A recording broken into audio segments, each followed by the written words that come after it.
Hello there, and welcome back to the Deep Dive. It's great to be here. We're the place where we take interesting subjects and dig in a bit.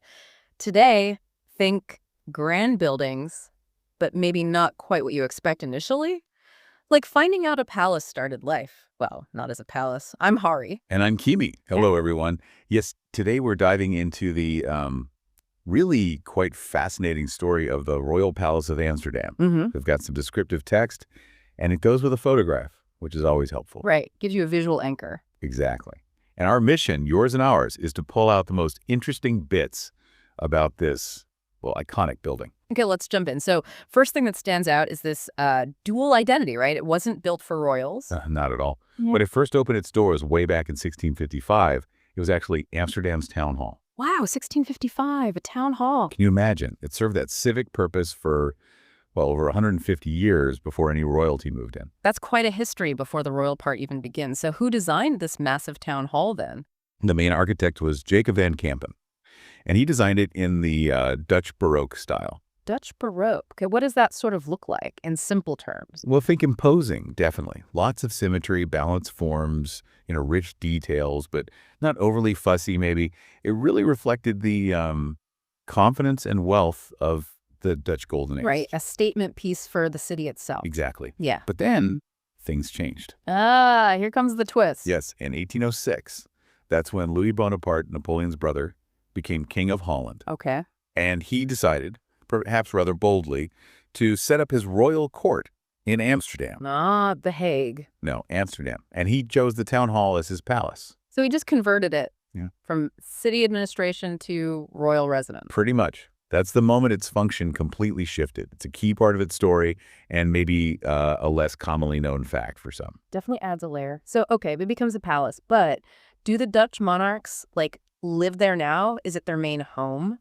That's another interesting point. No, it's not their primary residence today. Oh. The current king and his family mainly live at Huis Palace, which is in The Hague. So the Amsterdam Palace is what? Just for show?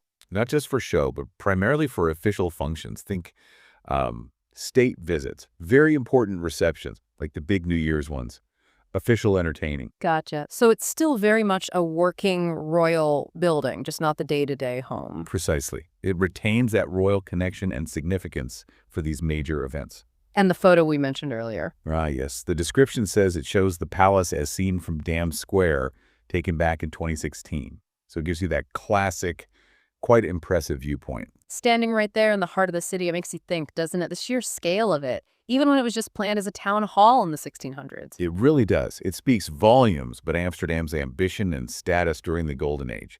It wasn't just any town hall. It was clearly meant to impress right from the start. That's a great fun fact, really its original, quite grand civic purpose. And the less-known fact, tying back to Louis Bonaparte, is just how fundamentally its identity was changed.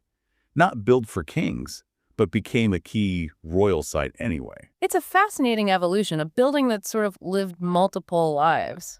Absolutely. It really makes you consider how buildings absorb history, how their meaning can shift over centuries depending on, well, who's using them and what's happening around them. They hold stories, don't they, within the walls? Countless stories, you have to imagine, from city council debates to royal banquets.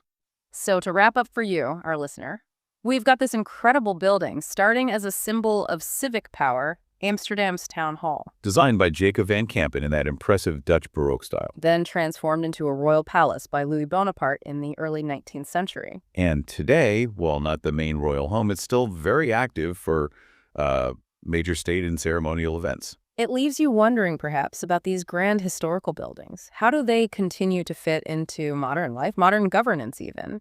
What role do these symbols still play? That's a great question to ponder. How do we balance preserving history with present-day needs and identities? Something to think about. Well, thank you so much for joining us on this particular deep dive. It's been a real pleasure exploring the Royal Palace of Amsterdam with you. Until next time, take care and farewell.